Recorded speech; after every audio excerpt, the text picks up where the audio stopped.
Our regular programming will not be heard tonight, so we can bring you a special report from Crosshairs. From exposing drug operations in the jungles of Cambodia, shedding light on corruption in major investment banking firms, to criminal injustices of the wrongly accused, it's Crosshairs with your host, Alexa Rydell.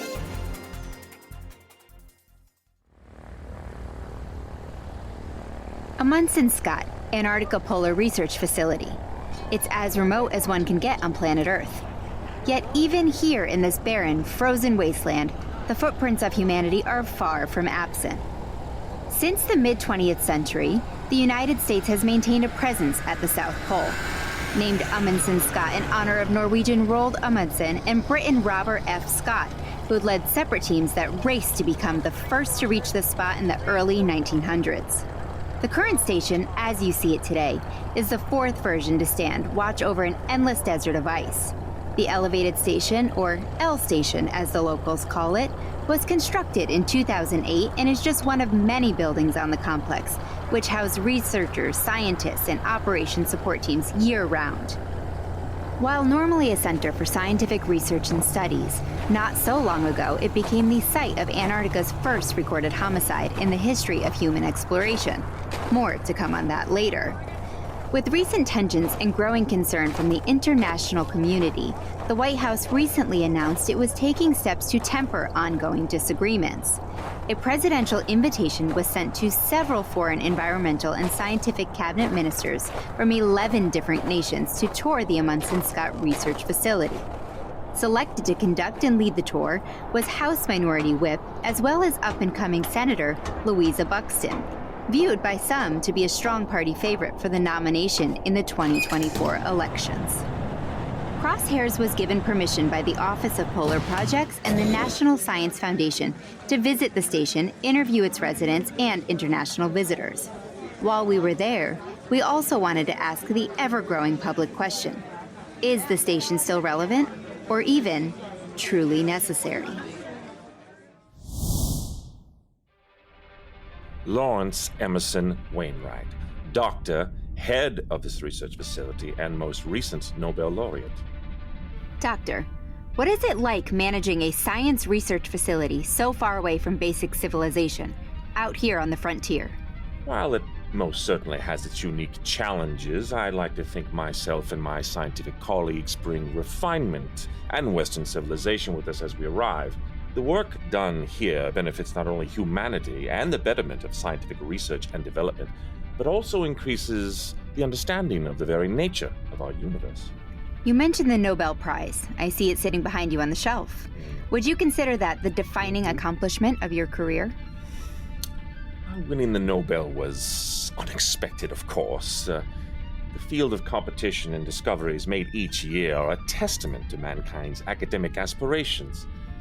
However, defining accomplishment of my career, perhaps of my career to date. Speaking now of the upcoming tour from foreign scientists and ministers, are you concerned about America's current trend, or regarding what some have termed the President Campbell isolationist era? Not concerned in the least. I put my trust and faith in our nation's elected officials. Most have made public service their life's ambition and goal. While perhaps not as glamorous or holding the prestige as science enjoys, it is an admirable profession nonetheless, I suppose. So then you're looking forward to receiving so many dignitaries, in having Amundsen Scott be the site to showcase America's resolve to maintaining positive and productive relations hand in hand with our allies. There is simply no words to describe just how I feel to have my station selected for this illustrious honor. To act as a guide to these academic allies and demonstrate how critically vital our works are. The works we do here are absolutely critical for the human race and not the running kind. This facility is at the South Pole exactly for the optimal observational environment it provides. There's no light pollution, no magnetic or radio frequency noise interference. There's simply no better place to conduct scientific research into the climate of our galaxy and the whole universe other than Amundsen Scott. Well, maybe Fresno. And as the head scientist, you oversee all of the divisional operations? Oh, yes, I'm very busy, very, very busy. I oversee scientific operations in the South Pole Telescope Station, the Martin A. Pomerantz Observatory, the Ice Cube Observatory, Mama cooked the breakfast, no hog, as well as the Atmospheric Research Observatory. Impressive. And all these projects, as well as the scientific operations on the station, are taxpayer funded? Well, I mean, we have the usual academic grants, cooperative agreements, and fellowships, not up the ring, of course, yeah, I mean, we do receive some taxpayer funding, a couple of buccarinos here and there, I suppose. Don't be so modest, Doctor. The NSF petitioned Congress for funding of Amundsen Scott under the Antarctic Infrastructure Modernization for Science Project, or AIMS, and the Antarctic Infrastructure Recapitalization, or AIR program, for $80 million over fiscal year 2020 and over $100 million in fiscal 21 and 22 each. Quite a lot of investment capital. Yeah. I mean, it is a large sum, all right, but all well spent, all very well spent on research and development. Not to mention private funding from the very fine and generous Beauregard Loewen Foundation. All funding put into groundbreaking research. Chamomile. Oh, that must be tea time. But I'll tell you, Lexi. It's Alexa. Altimeter here isn't just your adrenaline-addicted storm chaser thrill seeker. I'm the premier chief meteorologist stationed high atop the frozen tundra in an oasis from atmospheric accumulation. Pardon me, Dr. Hunt. It is Dr. Hunt, yes? Oh, I'll answer to anything you want to just scream out when the feeling moves you. May I interest you in a Cavassier cocktail? No, thank you. Just how long 9.5. have you been... Pardon? Oh, sorry. Barometric pressure must be playing tricks on my eardrums. Accumulate my station buildup for almost 4 years now. I started strong and maintained strength, and finished with a gale force intensity and rapid income tides. Leg-shaking force. Yes, I get it, Doctor. In all that time, you must have mentored a good amount of university researchers, doctoral candidates, and grad students. No, I mean, a good storm chaser never keeps track of the many tornadoes he's pursued, driven directly towards and penetrated the swirling cyclone of danger and adventure. Yeah, it's 64, by the way. And with all those researchers under you, there's never been any complaints? Under me, on top, upside down. Trust me, Lexi, after I'm done working, there aren't any complaints. Oh, I wouldn't use the word complaints. Exactly. You must understand the National Science Foundation, the Office of Polar Projects, and, well, there are a lot of people This is here Julia at this place, Chipperfield, so Head of Human Resources and Employee Relations here at Amundsen Scott. Julia has been on the station only a short time, missing last summer's season due to recovering from an automobile accident, but is charged with ensuring a safe, non-threatening, and harassment-free workplace. And is researched and investigated completely, fairly, and without any preconceived prejudice, guilt, or blame assigned. Also, without any fear of retaliation or reprisals. So then the various concerns, as you called it, directed at Dr. Topper Hunt are... That is a confidential matter. Privacy laws and non-disclosure agreements don't allow me to go into specifics. There's also sensitivity over those with the concerns. We need to protect anonymity. You understand? Sensitivity. I completely hear what you're saying and the importance you put upon it. Me too. Am I right? What do you find to be the most challenging aspect of working with such a diverse cross-spectrum of scientists, contractors, and administrative staff?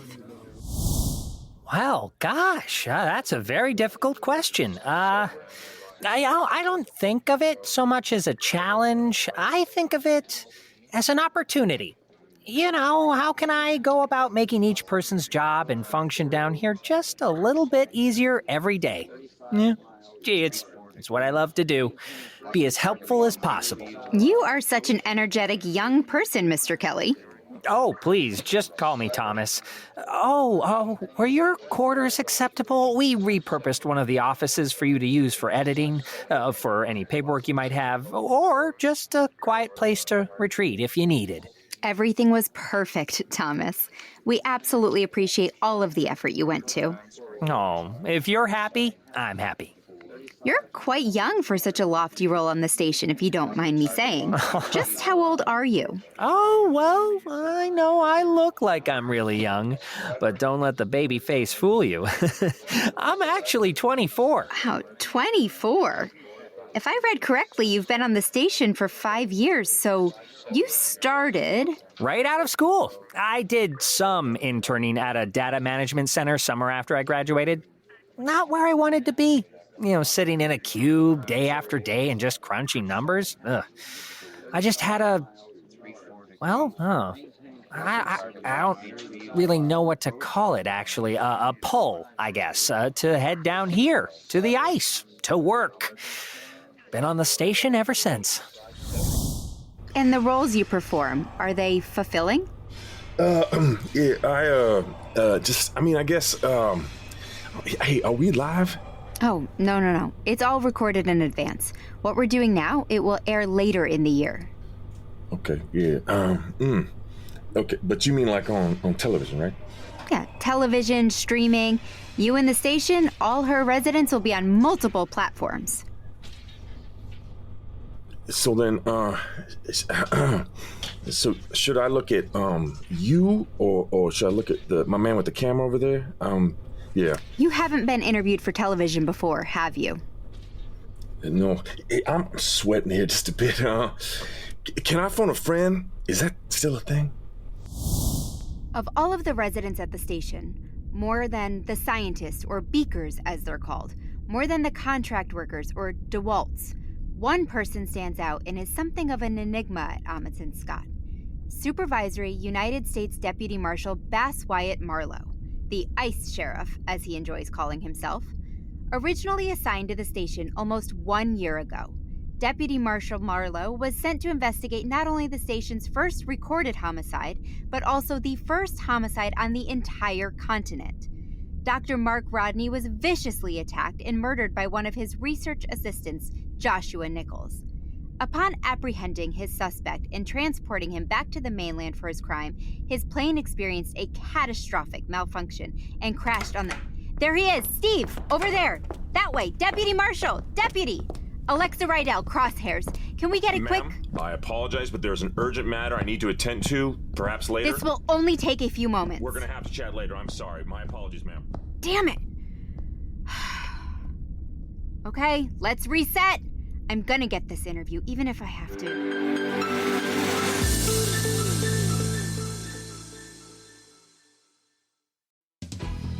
Now, Crosshairs with Alexa Rydell continues. Prior to traveling to Amundsen Scott, we scheduled several interviews with members of the U.S. Senate and House of Representatives, as well as previous academic occupants of the station. Since the introduction of the Office of Citizen Morale by President Campbell, initial favorability surveys are showing an overwhelming popularity in the current United States administration. Close to 87% favorability across all key demographics. One interview we were very honored to get was current Speaker of the House, Representative Lillian Hammer. Madam Speaker, thank you so very much for agreeing to this interview. We fully understand how precious your time is. Nonsense, Ms. Rydell. I enjoy speaking to all members of the press, despite what you may see in the tabloids. When the Antarctic Peace Treaty was signed back 65 years ago, the world was a much different place. Yes, we were neck-deep in a Cold War with Russia and communism, but that was it. We weren't facing dangers from a multi-vector approach and from numerous hostile actors. It was a much different time in America. You didn't have to lock your doors at night. Kids played outside all day without any external dangers. There was a keen sense of community and national pride. When you look around at the United States today, that picture is more nuanced, and not in particularly favorable ways. The idea of international scientific exploration is an admirable goal. Its aims are for beneficial purposes, but over time, as bickering, and I even dare say congenial nations and their internal goals and intentions evolve, shouldn't then we too take a breath?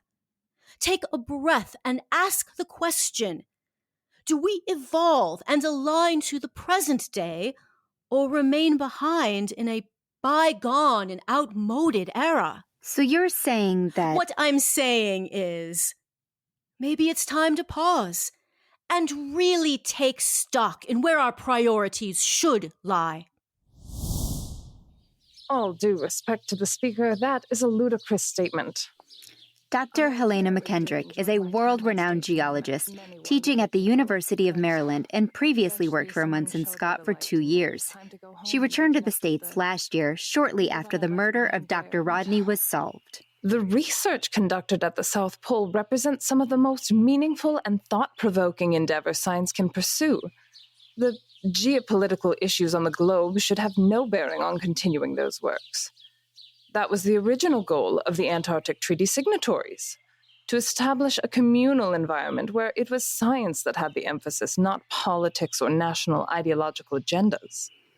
It sounds like you see the work being conducted at Amundsen Scott as being beneficial, even despite the ongoing international disagreements? I think the work should be continued despite those international disagreements.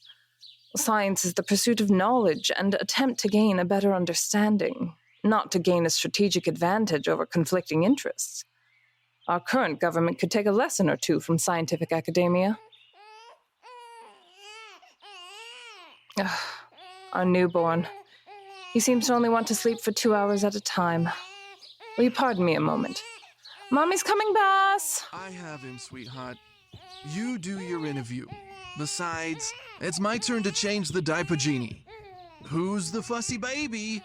Who's the fuss big boy? Bass. That's quite a unique name. Named for the man who helped me back onto the path I was always meant to be upon. Without him, that little one wouldn't be here. Bass. He's... well, I guess complicated would be the best way to describe him. That or pig-headed doofus of a Sasquatch. This is Federal Bureau of Investigation agent Fiona Murphy, head of cybercrime and financial forensics in the FBI's Honolulu office. She's also known Supervisory Deputy Bass Marlowe all their lives. So then in essence, Deputy Marlowe is more or less of an older brother to you. In essence, in practice, in overprotectiveness, in more or less any term you want to apply to it, he sure as hell acts the part. So not your brother by blood, then. I'm sure there's a story on how you two met. It's not overly exciting, but... well, my parents were killed in a car crash when I was 3. We lived at the farm next to the Marlows in Emporia, Kansas. Once the word got out, Deanna, that was Bass's mom, Deanna informed the local sheriff and Child Protective Services that they would be caring for me. Not asking, not suggesting, telling. Both my parents were only children, so I had no aunts or uncles to go to. Bass is 8 years older, but he would always look after me. Before and after my folks were killed. Anyway, you don't really argue with Deanna, you just follow her lead. So the sheriff agreed, and I was given to the care of the Marlows. When I turned 10, they formally adopted me. So the two of you grew up together? Yep. After he graduated, Bass went off to Glencoe and the Marshal Service.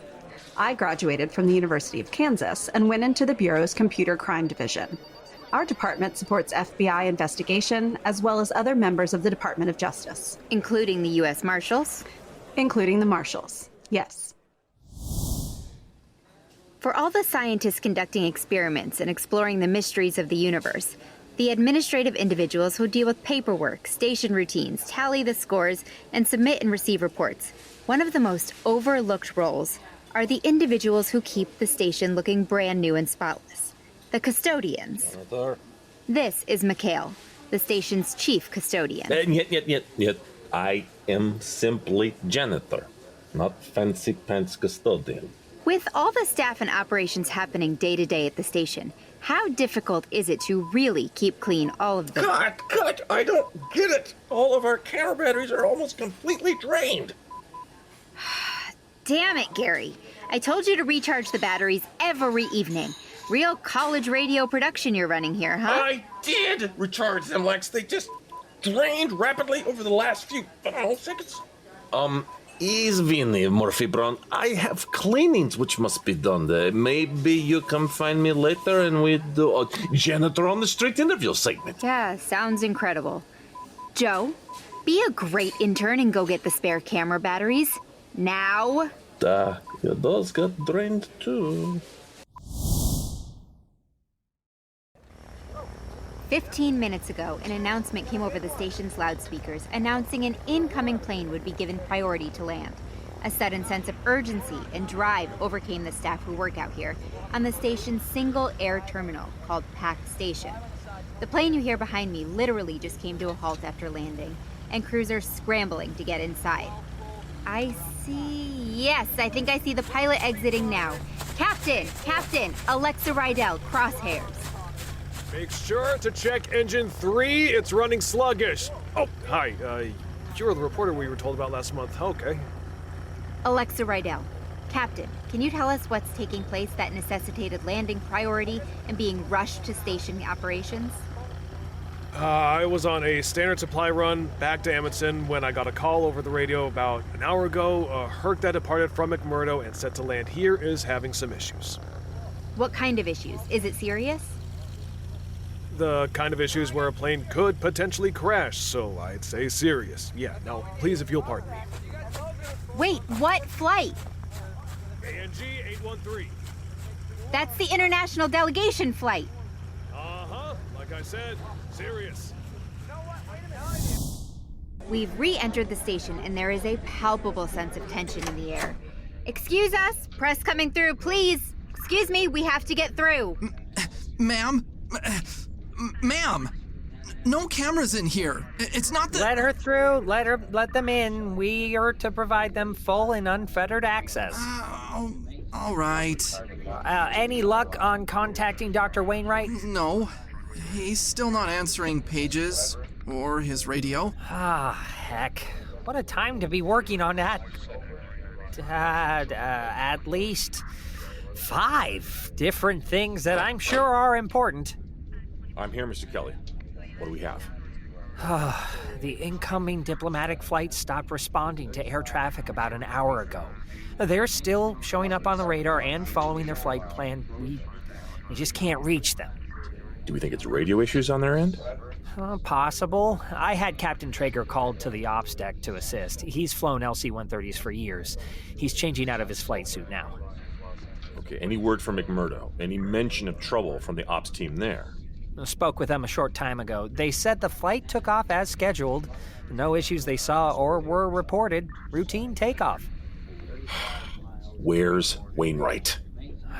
We've been trying to reach him. He's, indisposed. I follow. Just perfect. All right, everybody, listen up. I'm assuming command of Ops Center.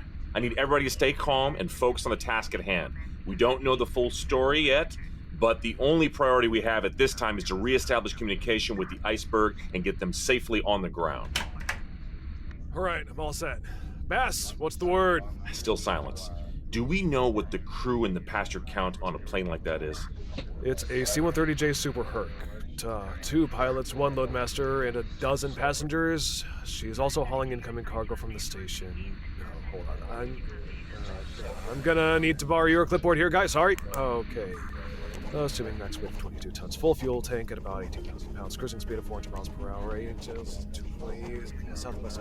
Talk to me, Captain. Come on. Okay, good news is the J Series is one of the more recent planes and the top of the line. It has 2 mission computers, dual redundancy, terrain awareness, warning systems, and ground collision avoidance systems. Best of all, it has autopilot and auto land systems. So, if something were to happen to the crew, that thing will stay in the air for as long as it has fuel. Which will be how long? They're still on set and on target to land in about 3 hours. Assuming they had full tanks, which they always do, they could go another 4 hours after they pass us. Well, let's make sure they don't pass us. Let's get them back on the ice. Old George's bad news is even with the autopilot and auto land, there is that human interaction needed to turn them on, the control panel and instrument panels. If the pilots are not there, if they are impaired in some way, shape, or form, we will need a plan B.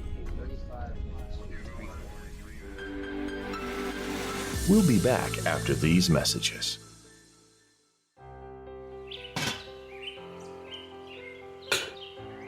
How was school, Billy? I hate it. I don't ever want to go back. What happened? Some of the kids said America wasn't the best country in the world and on the wrong track. I said they were wrong, and they laughed at me.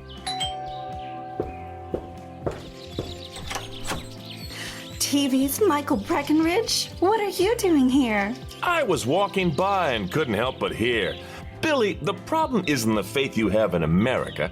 It's that your school friends have no faith at all. You mean I was right? Absolutely. It's not that your school friends are evil or dangerous, not yet.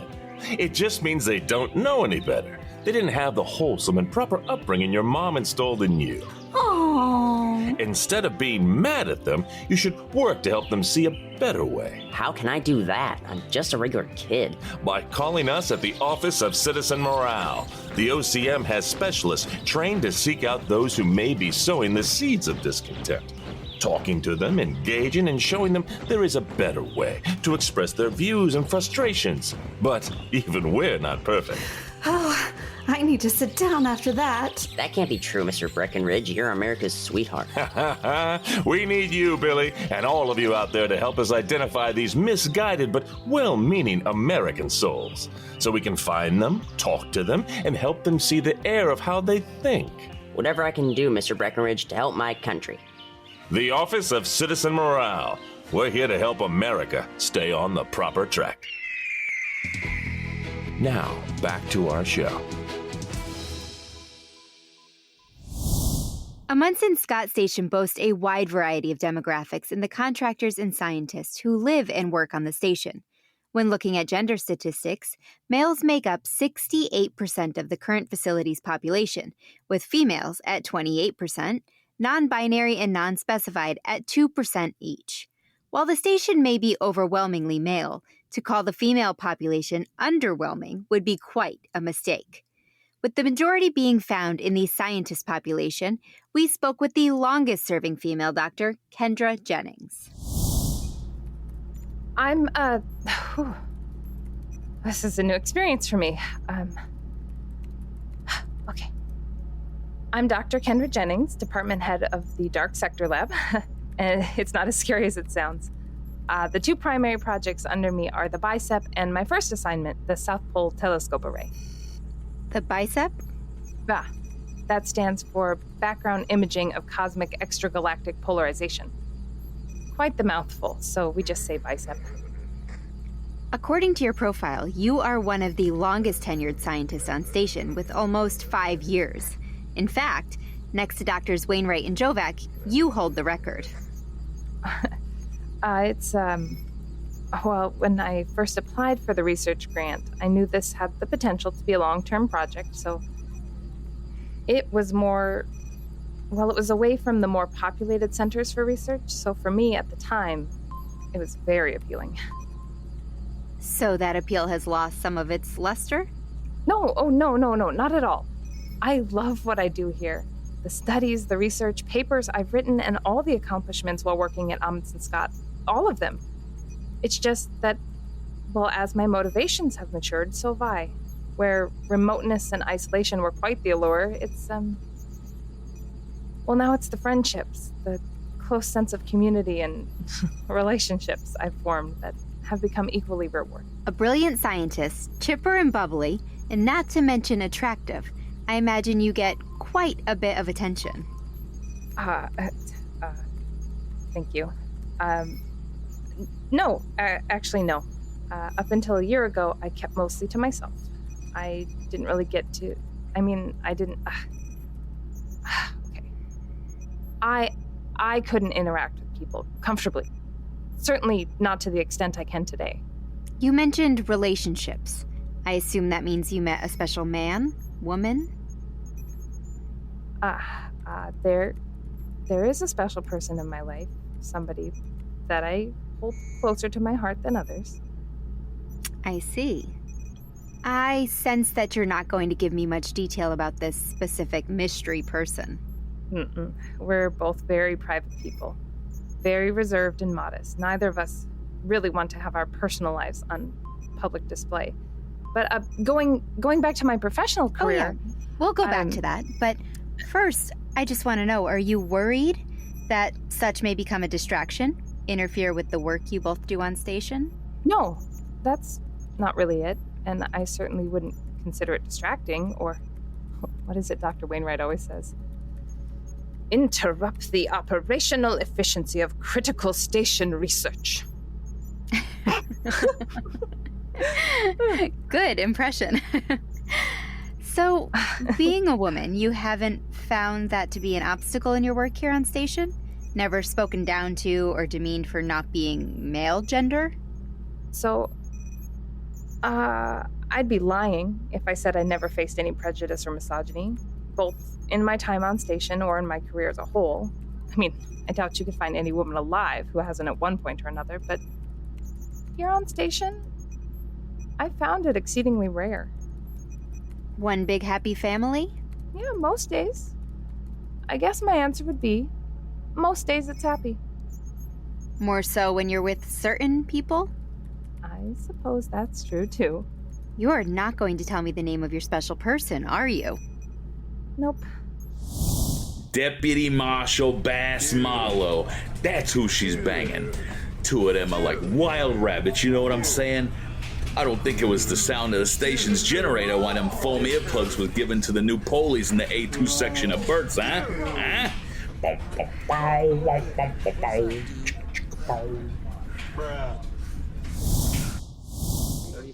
Got somebody. Flight Alpha November Golf 813, this is Amundsen Scott flight deck. Please respond. Over. Hello? Can you hear me? Alpha November Golf 813, yes. We hear you loud and clear. Who is this? Please identify and give your situation. Over. This is Airman First Class Peter LaChance, New York Air National Guard, 109th Airlift Wing. I'm the loadmaster. The pilot and co-pilot are dead. They have blood coming from their eyes, nose, and ears. Over. How are the passengers? Over. They're all fine. I was in the rear with them since we left. They aren't even aware anything is wrong up here. It was only when I can't fly this thing. Over. Get Captain Traeger from the galley, quick. Okay, let's get a plan B going here, Thomas. I'll take over if you want the comms. Do me a favor and determine what time they would normally be starting their landing procedure. Here's the deckhands. Thanks. What's his name? Airman First Class LaChance. No, Thomas, his first name. Oh, it was Peter. Peter. Okay, got it. Peter? Peter, you still with us? Over. Who is this now? Over. Hi, Peter. My name is Bass. I'm going to be leading the team down here at the pole and the guy that helps you and your passengers down safely. Over. Not gonna lie, I'm hella scared right now, sir. Over. You remember your boot training, Peter. Over. Yes, sir. Over. What did they tell you about fear when you were going through? Over. It makes you either shit your pants or tighten your stance. Will either make you focus or stop and choke us, sir. Over. Perfect. I knew I wasn't dealing with some pencil pusher when I heard your voice. You got this, Peter. Let's go with the focus part. Over. What do I need to do, sir? Over. Well, first off, you're going to start calling me Bass, not sir. Second, I have the most seasoned flyer with the most hours over the ice going to be on my deck here in seconds. I'm going to hand him over to you while I get everything else ready for your safe landing. Over. I'm here. Is that him? Yeah. Lastly, you're going to be listening to every word our flyer has to say and let the skill he has work his magic through you. He's going to make your first solo landing like you just laid your head on one of those foam memory pillows. Peter, let me introduce you to Air National Guard Captain Traeger. Over. Thank you, Bass. Over. Okay, Airman. Captain Hank Traeger on the line. Here, you're having a real shit day today. Let's see if we can improve that for you. What do you say? Over. Get Zeke and Chief Landry on the line. Let them know we have a flight declared an emergency and the potential for a crash landing. I want them both up here in 15 minutes. On it. Mr. Kelly, They should be ready to start putting down in 30 minutes. Okay, we can work with that. Please call Doc Ambrose and let him know we may have a mass casualty incident, level 2 heading our way. He needs all staff on hot standby and find anybody with even rudimentary medical training. Send them Ambrose's way. Yes, Marshal. Deputy Marshal! Deputy Marshal! Ma'am, I understand you have a job to do and you're cleared to be here, but for everybody's safety and to ensure we focus, I need you and your crew back against the wall as long as you are here. I need you out of the way. For what seemed like an eternity, we watched as the team put all possible preparations in place, unsure what the outcome would be, but preparing for the worst. Captain Hank Traeger gave the young airmen instruction after instruction to ready the aircraft until the final, tense moments. Here's what we recorded. You're doing great, Airmen. Almost there. Next to your right leg and back a bit, on the center console, you'll see the letters AFCS going from top to bottom. Over. I see it. Over. Okay, that's your autopilot system. I want you to flip the left switch down but leave the right one up. That's going to keep it engaged on the number 2 chair, but you'll take over in 1. Over. Okay, switch flipped. I have the yoke. Over. Good job, Airman. Now call it out now, just like we went over. Eyes on the standby attitude and altimeters. They're your battle buddies from now on. Over. Zeke, Mr. Thibodeau, you in place? Me and the cage are ready, lawman. Dr. Ambrose. Medical teams on standby. ERs 1 and 2 and 3 prepped and ready. Flaps down. Landing lights left, right, and on. Flap and trim indicator above the light lightning panel. Just like you told me. 1,900, 800. Doing good, kid. 6, 5, airspeed 105 knots. Got this, Peter. 3, 2, 100. We're down. All 4 levers in the middle, all the way down. He's slowing. Slowing. Above the windshield, 2 engines and 3 engines. Turn them both to stop. Now hit the brake. Step on it for all you got. Slowing. Slight drifting to the right. Slowing. They stopped. Absolutely incredible. The Amundsen Scott team has managed to get the international flight down safely with no formal pilot on board. We're hearing the rear cargo doors on the flight have been opened and the medical teams are beginning their triage. On behalf of myself and the entire flight operations crew and the elevated station, we'd like to welcome you to Amundsen Scott's South Pole Research Facility. First round is on Deputy Marshal Bass Marlowe. I can't take any credit, Captain. You did all the heavy lifting on this one. Bass, before I took over, what the hell did you say to that kid? Nobody, and I mean no damn buddy, has the right to have their head screwed on that tight in a situation like he was in. I just said some words of encouragement. Okay, you'll have to fill me in over that first round. Deal. Medical and fire rescue technicians tended to the pilots of Flight 813. However, it was too late. The bodies were taken into Amundsen Scott for initial review, prior to being sent back to the United States and their next of kin. None of the 12 passengers, including Senator Buxton, experienced any injury. Indeed, if not for the bravery of the young United States airmen, this mission of peaceful expression could have become just one more tense international incident. Upon learning of the fate of their pilots, the fledgling and the ambitious senator thanked Airman First Class LaChance and pledged to initiate a full investigation into what took place on that flight. The visitors, senator, and station leaders all met that night for what we were told was a banquet par excellence. Prior to ending our stay at the South Pole Station, we wanted to leave with just one important question to each person we interviewed. What future does the station hold? Is the science being conducted there worth the peril our scientists, citizens, Senator Buxton, and foreign dignitaries were exposed to? Oh, I just thank the one true God above that our United States military was on hand to save the day. That is where funding for such antiquated programs should be redirected into.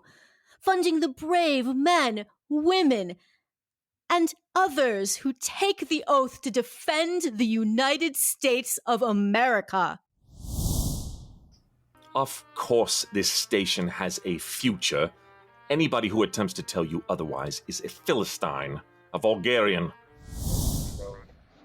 Well, I hope it has a future. A long one at that, too. It took me forever to get everybody around here trained perfectly. There's no place on this entire planet I'd rather be. I ain't hailing jumping no more, so I can't tell you is the future. But what I can tell you is there's a lot worse places to be. You know, you could be in Newark, being forced to watch those Girl Scouts the locals call Jersey Devils try to play hockey. Don't want to break a nail. Ain't that right, 91, Dawson Mercer? Know what I'm saying? Yeah. So, should I put my hands in my lap, or should I just keep them to my side like this? Wow. Is it just me, or is it, like, really hot up in here? The universe is full of endless and wonderful mysteries, and our understanding of them hasn't even scratched the surface. No, we may not be designing the next microchip or developing artificial intelligence or working to cure diseases, but the fundamental question of what is out there? Where did the universe come from, and what's our place within? I know I may be biased, but I feel that's important as well. Yes, this facility absolutely has a future. The old saying goes, all things come to she who waits. After many attempts and many requests, we were finally able to get some alone time with the very striking hero of Amundsen Scott, Supervisory United States Deputy Marshal Bass Marlowe. I'd like to start out by setting the record straight. I am no hero. I am just a man doing a job he was asked to do. The word hero is a title deserving of those who made more sacrifices, sometimes the most selfless sacrifices one can make. To that end, I am no hero. You're too modest, Deputy Marshal. Wow, those are firm arm muscles. I read in the station dossier that you're now a full-time resident of Amundsen Scott.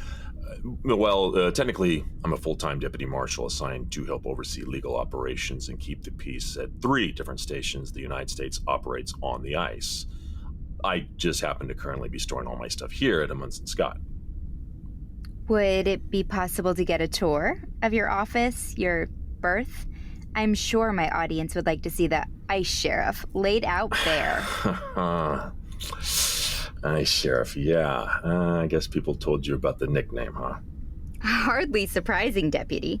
Solving murders, escaping a plane crash, uncovering the largest drug smuggling operation the U.S. and most nations have ever seen, protecting the citizens of both McMurdo and Scott stations from an escaped and dangerous mobster, adding on the rescue today of 12 different foreign leaders and a United States senator. I'd say it was a title well earned. I'll respectfully agree to disagree, Mrs. Rydell. Please call me Alexa, and it's Miss, for the record. I don't happen to see a wedding ring on you, Deputy. No lucky woman has managed to tie you down yet? I was married previously. She passed on 20 years ago. I'm so sorry. A widower. It must be difficult and lonely being down here with no companionship, no moments of tenderness, no intimacy. Actually, I recently started seeing somebody again. It wasn't planned. I didn't see it coming when it happened. And it reset almost everything in my life that I knew to be true. Or, I guess you could say that I thought I knew to be true. Oh, so it's a happy relationship then? No issues? No, ma'am. No issues. I'm very happy. Who is the lucky woman who gets to be the focus of your love and admiration then? Yeah. There are some things I would like to just keep private and to ourselves, if that is okay. I'm telling you, 4, sometimes 5 nights a week. Now, I ain't no perv or sleaze or nothing like that. It's not like I'm camping out outside Deputy Marshal's berth late nights. But I'm gonna be honest here. I'd pay money to know what he's doing to Doc Jennings that gets him to make the noises like that. You know what I'm saying? Does this station have a future? Yeah, it does. And, look, I know very recently there have been some decisions made, and we are all facing hard times. Times that a lot of us are having questions and concerns and, well, let's be honest, even despair. But in the depth of despair, when all the weight of the world and all our struggles press hardest upon us, it's very easy to lose sight of what truly matters. We may find ourselves torn between yearning for power and control and the simple yet profound desire for dignity. The dignity that every single human being is born with, and which so many are denied. It is not a luxury nor a privilege. It's our birthright. Look, I'm not making a plea for power or political gain, and this is not a call to arms nor a cry for violence. If anything, it is a plea to reduce the divide that seems to grow wider every day. Now, this is more of a call to try to reach across the oceans that divide us with basic understanding and maybe even hope. We've long been a species defined by our imperfections. History has shown us countless examples of the darkness we're capable of, but it has also illuminated the greatness we can achieve when we rise above our faults. Look, we'll stumble, we'll fall, but we always learn from that. And we can grow. And from that growth, we can hopefully build a future that's brighter and more just than the one we inherited. I think the question we need to ask now, this moment, this critical juncture in human history is, what will we choose? Will we choose to remain divided by our differences, caught in the endless cycle of power and conflict, or will we choose something greater? Something nobler? Will we choose to heal, to rise together, and to build a future founded on understanding, compassion, and shared humanity? Look, I'm no leader. I'm just one voice among many. Just trying to remind us of the power of possibilities. It's not about the power of politics nor the principalities of nations, but it's the power that lies in possibility. The possibility that we can choose even now to be better. That we can overcome the darkness that surrounds us, both the darkness outside and the darkness within, by embracing the light of love, of empathy, and of hope. Here on the ice, people who live here in the most inhospitable environment on Earth understand this better than most. Here in that frozen silence, where the sun disappears for 8 months out of the year, we always find that even in the most extreme isolation, there is always a glimmer of light. It may be small, it may be fleeting, but it never goes out. And that light I'm referring to isn't the light from the stars above us, nor the warmth of the sun. It's a light that lives within all of us, as corny as that may sound. But it's true. It's the light of our shared humanity. The light of caring for one another. Like even the darkest moments, that light endures. And that's love. Love for our families, our communities, our planet, and heck, the human race itself. In this remote, frigid place, we learn every day that survival isn't simply about enduring the cold, but about nourishing the warmth that comes with understanding. When we're cold and isolated, we cling to each other. We share that light. It is the one thing that makes the difference between despair and hope. And this is the lesson for all of us. In the darkest times, when the world feels cold and divided, when the forces of hatred and fear seem overwhelming, we must remember that there's a light that will never be extinguished.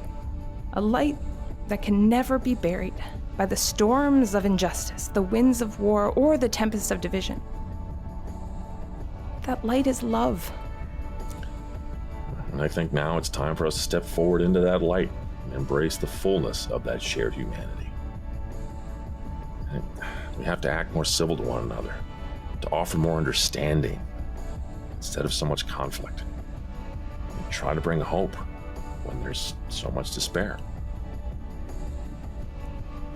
And to look at our past, not as a source of shame, but as a teacher of wisdom. And like I said before, we learn from our stumbles and we learn from our falls, but we can't let those falls and stumbles define us. Instead, let them propel us towards a future where we can rise higher together. We have the power to create a future that's not defined by fear or scarcity, but by the infinite possibilities of compassion, unity, and understanding. So let us choose that future. So, to every person listening, we should all remember. In this despair, let's try to find the courage and the hope. And let's be that light. In the face of division, let's choose understanding, and through it all, let's remember that we're bound by something far greater than politics or power or ideology. We're bound by the indomitable strength of our shared humanity. The world we long for, the world we deserve, it's absolutely within our reach. If only we choose it. Well, anyway, that's the future I see coming from this station. Although we only had 48 hours to spend at Amundsen Scott, one gets the impression that it would take years to even scratch the surface of what makes this very remote research station such a polarizing and complex place. Not just a center for research and scientific exploration, it's become a symbol that just as many find dated or hokey as there are who rally behind the international cooperation and original ideals the Antarctica Treaty was founded upon.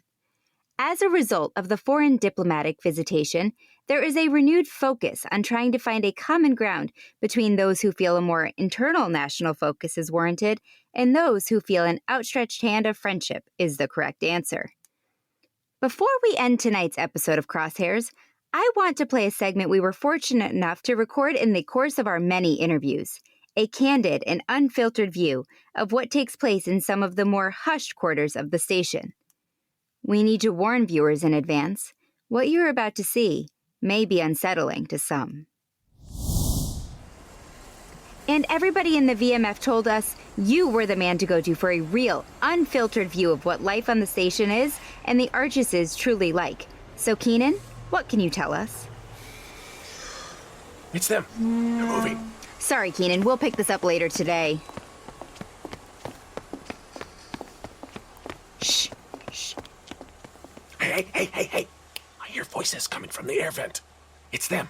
Let's get closer. Give me the mic. Hurry up. Here. What is Ambrose and the medical team saying?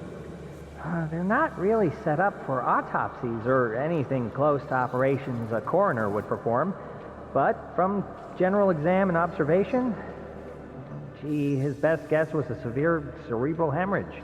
But he wanted to make sure I fully understood that wasn't his formal diagnosis. It was just an educated guess. No, I get that. So what about the other pilot? What about him? What did Ambrose guess happened to him?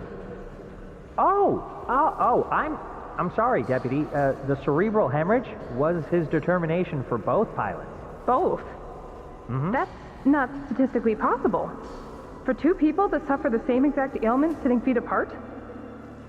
Anybody else on the plane suffer anything like that themselves? Nobody. Dr. Ambrose, Timms, Blake, and Chu examined everyone on the flight, including the Air Force guy. Clean bills of health. Well, that would rule out environmental causal factors, and unless the pilot and co-pilot were direct relatives, genetic causal factors are out. All right, so that leaves what causal vectors? If not environmental or genetic, what about external ones? You mean like chemical? Maybe like food or beverage, or chamomile tea. Yeah, Bess, they don't serve no airplane meals on the flight runs between Mudtown and us. People just bring their own snacks if they want. Dr. Patani called me earlier today, said that Keck spoke up again, said chamomile standard 3 times.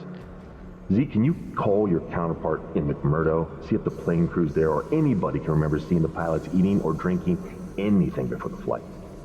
Keck has had a perfect record up to now, and I'm betting that streak continues. The only reason to target the pilots would be to crash the plane. To kill the diplomats and the senator. and the political shockwaves would be massive against the United States, potentially resulting in more seclusionary edicts and policies from the government. The fact that potential national political challenger in the 2024 elections was also on the plane makes this very incendiary. Add that onto the disappearance of Flight 990? Golly, whoever is behind all this really has something against planes. Today's, the Indonesian flight, Deputy Marshal's flight? Look, I said I was going to be gone for 10 minutes. I need to get back up to that banquet. Let's keep in mind we don't know anything for fact. All we have right now are suspicions and educated guesses. No facts, no proof. Given everything taking place in the world today, talk like this is dangerous. Let's keep this amongst ourselves only. We can update the others, but seriously, let's keep it contained in the barn.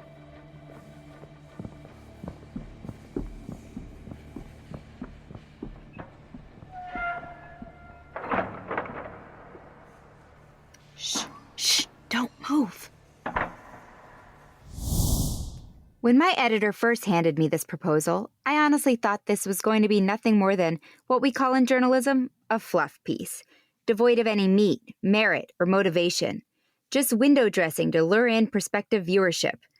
48 hours in a frozen box on the tail end of the planet covering a dinner, not the prizes Pulitzers are made of. The more we looked around the station and the interviews of the local residents, the more perplexing the view. Allocation of taxpayer funding on dubious experiments, long-term effects of human isolation in some of the more seasoned senior scientists, talk of missing commercial airliners, and a potential assassination attempt against a young maverick U.S. senator. Hardly a fluff piece after all. We're conducting additional investigations, and I have a feeling we may be returning to the South Pole. There is just something about the ice. This has been Crosshairs. Crosshairs is written and produced by Alexa Rydell with generous grants from Beauregard Lowing, Rexall Pharmaceuticals, the Office of Citizen Morale, and Galen Ross Bioengineering. Transcripts of Crosshairs can be obtained by sending... This is Brian Bradley. Thank you for listening to our show. We are commercial-free and able to do so thanks to our amazing sponsors. You can help support 90 Degrees by visiting our Patreon page. Go to 90degreespodcast.com. That's the number 90 and Degrees Podcast, all one word, .com. You'll find a direct link to our Patreon page where you can make a monthly pledge and get shirts, buttons, stickers, or even a shout out as an honorary station Polly. Speaking of, we'd like to send a special shout out to the following Pollies: Nick Wolf, Tatum Adams, Monica David, Rainbow Lights, Thomas Reisky, and L. Link. Thank you for your sponsorship. It helps and supports us in so many ways. This has been 90 Degrees South. On behalf of the cast and crew, I'd like to thank you for listening. If you liked the episode and are enjoying the series, please remember to give us a like, a share, a tweet, send a raven, or review on iTunes, Audioboom, or your favorite podcast site. It helps us to get the word out and keeps the cold at bay. Until next time. Well, I tell you what, if we're off the record, the person I would most like to kick in the taint in this base would be Dr. Topper Hun. He makes my life hell, and if I could, I would launch him into the sun. He's a human relations nightmare, and I can't stand him. This has been a BMB production.